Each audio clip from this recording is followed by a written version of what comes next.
ini belum tentu kamu selamat di karma anakmu. Titeno ngomongane Miss Yuni. Titeno ngomongane Miss Yuni. Kemarin kita dapat telepon dari Malaysia. Dia mati-matian mempertahankan anaknya, dia memperebutkan anaknya sampai dia merantau ke Malaysia. Saat dia berebut anaknya meninggal dunia saat SMA loh. Kamu yang mengatakan begitu mencintai anakmu, yakin itu punyamu. Bagaimana kalau Tuhan ngambil? Ngerti? Ibumu masih beruntung karena yang ngambil suaminya. Makanya dia tetap mencintaimu. Sampai hari ini dia mencarimu. Sampai hari ini dia tetap menyayangimu. Karena dia tahu kamu diambil bapaknya, bukan diambil Tuhan. Cuman satu, nggak ada ibu, nggak ada kamu, titik. Tapi aku kan besok 2025 finish aku nggak balik lagi, mana mau pulang mas. Aku udah niatan nih mau main ke kampungnya dia, tapi kayaknya jauh kan, di beda pulau. Bukan itu mbak, sekarang bukan masalah pulang tidaknya. Mulai hari ini carilah dia. Sekedar basa-basi. Kenapa saya bilang, saya nanya sama kamu, kalau hatimu memang ingin merendah pada orang tuamu, kasih dia 3 juta dan telepon dia, tanyakan kabarnya. Mak, aku sehari ini repot, makanya gak bisa telepon. Karena doa ibu itu benar-benar menebus langit dan bumi. Gini loh mbak, wong sombong kan danga, malaikat liwat ke samplu. Tapi lek kamu merendah, bukan maksudku dengan tidak memaafkan ibu itu sombong sayang. Kata-kata sombong itu bukan karena pamer loh. Sebentar, kata-kata sombong itu bukan pamer uang, harta, bukan. Bukan. Tidak mengakui ibumu itu sombong sayang. Saya minta maaf, kita berbicara, kamu mangan, itu satu bentuk sombong sayang. Nyepelekan orang. Karena itu kadang-kadang saya pingin makan buah, pas ngomong tak delay meneh. Ngerti nggak maksud saya? Anak saya ngomong serius, itu saya selalu ajarkan HP ditaruh. Suatu saat kamu akan merasakan, saat kamu ngomong serius anakmu main HP, atau kamu ditinggal jagongan mbek koncone, kamu akan merasakan hal yang sama. Percayalah, apa yang kamu lakukan hari ini ke ibumu, itu kamu akan merasakannya. Mungkin gak hari ini, mungkin nunggu sampai kamu tuwek. Ngerti nggak? Jadi jangan salah, sombong itu bukan pamer. Nggak identik juga dengan pamer juga. Jadi saat kamu nih ngobrol kita enak, kamu tahu Miss Yuni lagi live, pendengarnya banyak, kamu makan kecapan, kira-kira gimana nih? Paham nggak maksud saya? Bener nggak? Satu. Kedua, saya bilang kamu sombong karena kamu tidak mau menghubungi ibumu sayang. Kesombongan dan ketidaksopanan itulah yang membuat kamu mati rasa. Tidak ada lagi cinta di hatimu. Ngerti nggak? Karena hatimu terlalu keras. Kamu merasa kamu sehat. Ini saya pernah mengalami. Kenapa sih saya bisa menasehatimu? Saya pernah merasakan sayang. Saya merasa bahwa saya itu bekerja sendiri, nggak butuh orang lain. Saya itu karena saya berusaha. Kalau saya nggak berusaha, saya nggak mungkin. Hey, di balik itu ada doa orang tuamu. Percikan doa orang tuamu yang didengar oleh Tuhan. Saya tidak berani mengatakan surga di telapak kaki ibu. Tapi bagaimana kamu bisa melihat surga jika di hatimu aja tidak ada ibumu? Paham nggak maksud saya? Surga memang tidak ada di telapak kaki ibu, itu nggak ada. Koreken wes. Cuman bagaimana kamu bisa melihat surga jika di hatimu tidak ada sosok ibu?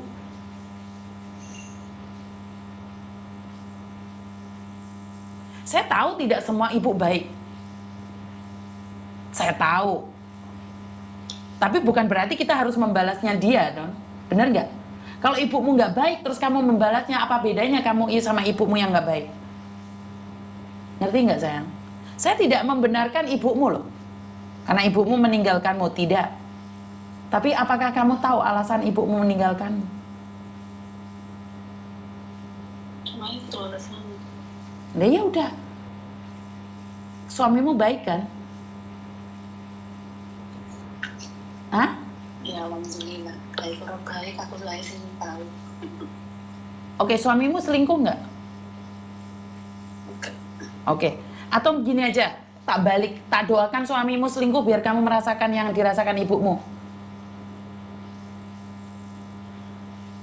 Ya sama budaya. Enggak. Maksud saya adalah biar kamu merasakan hal yang sama gitu loh sayang. Karena kamu kayak nggak ada di posisinya dia.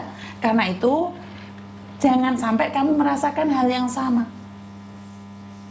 Karena saya tidak ingin kamu merasakan hal yang sama, akhirnya kamu meninggalkan anakmu dengan alasan yang sama seperti ibumu. Paham maksud saya? Nggak usah gengsi, ibumu tuh WA. Dia nggak ada nyali lagi. Ibu saya yang dulu kalau saya salah dipagangin debok sama pecut rotan. Hari ini ibu saya tak suruh mukul saya, dia nangis ngeliat saya. Ngerti nggak? Ibu saya keturunan Madura, Mbak. Jangan macem-macem sama orang-orang keturunan Madura. Kamu salah diajar beneran, nggak bercanda loh, Mbak. Saya tuh didikannya sangat keras sekali. Ya sampai hari ini saya bisa jadi hari ini karena ibu saya yang keras. Masa kecil saya benci banget sama ibu saya. Saya sayang ayah saya. Karena saya nggak paham kenapa ibu saya begitu kejam. Ngerti nggak? Sakitan jadi seorang ibu, kamu akan merasakan anakmu masih beruntung loh. Baik. Ngerti nggak?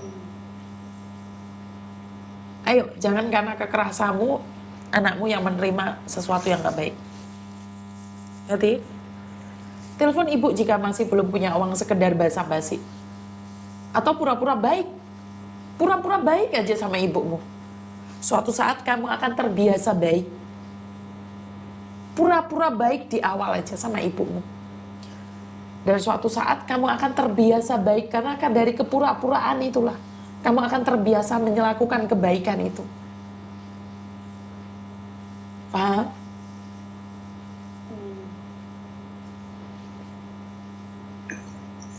Miss, Iya, satu sayang. lagi, Miss. Aku mau nanya, ikhlas itu kayak gimana sih, Miss? Waduh, abot nih Mbak bahasannya ikhlas tuh nggak bisa ya. Jujur, barusan saya kehilangan adik saya. Adik saya nakal ya, selalu bertengkar sama saya. Tapi saat dia pergi, saya ternyata nggak ikhlas, Mbak. Ikhlas itu cuma di omongan aja. Ikhlas itu butuh waktu. Aku tuh bingung. Butuh waktu. Orang pada ngomong, ikhlasin aja. Aku bingung ikhlasnya kayak gimana. Ikhlas itu butuh waktu, nggak bisa, cuman dari hati itu nggak bisa. Ikhlas itu butuh waktu. Karena kalau orang bilang saat kejadian langsung ikhlas, bohong. Saat kejadian ikhlas, bohong. Karena kita manusia pasti ada luka.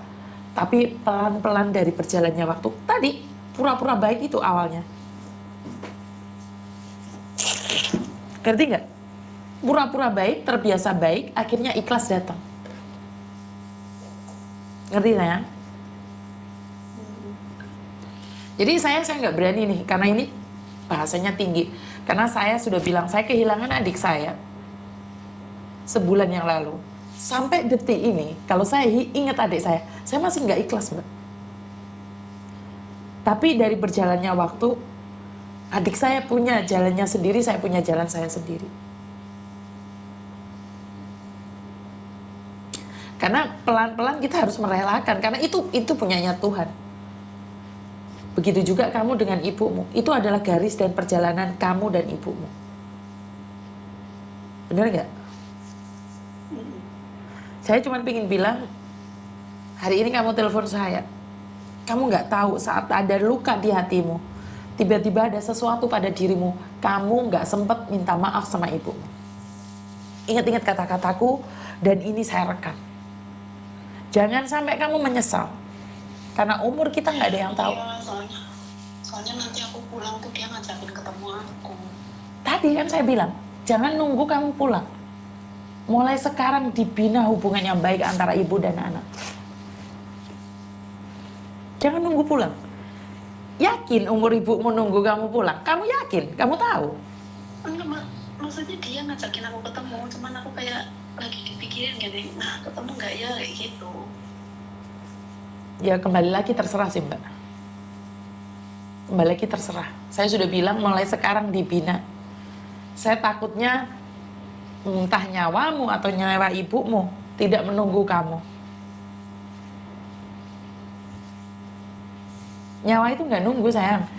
Ini otak ini, uratnya otak satu pedot. Itu moncrot loh Mbak. Pendarahan. Dan saat otak kita dikasih satu virus saja, darah kita tiba-tiba kita makan salah, di dalamnya ada virus, langsung linglung loh Mbak. Cuman ingat-ingat rekaman ini, beritahu pada saudaramu, saya sudah mengingatkanmu sejauh ini. Saya sudah mengingatkanmu sejauh ini. Pikir itu sebelum kamu menyesal. Ngerti? Saya nggak tahu apa yang kamu pikirkan. Saya dulu memplanning semuanya. Adik saya yang dari Korea pulang, nikah. Terus yang menempati rumah saya, adik saya yang nomor 2 dan nomor 3. Tapi Tuhan berkata lain. Adik saya yang dari Korea belum pulang. Adik saya yang nomor 2 meninggal. Saya takut banget planning terlalu jauh. Saat dia panggil Tuhan udah nggak ada planning itu, Mbak, hilang, hancur semuanya. Ngerti? Jangan sampai setelah mereka tiada kamu baru menyesal. Dan jangan khawatir, belum tentu ibumu yang dipanggil dulu. Karena kita nggak tahu perjanjian kita dengan Tuhan itu nggak ada yang tahu. Ngerti?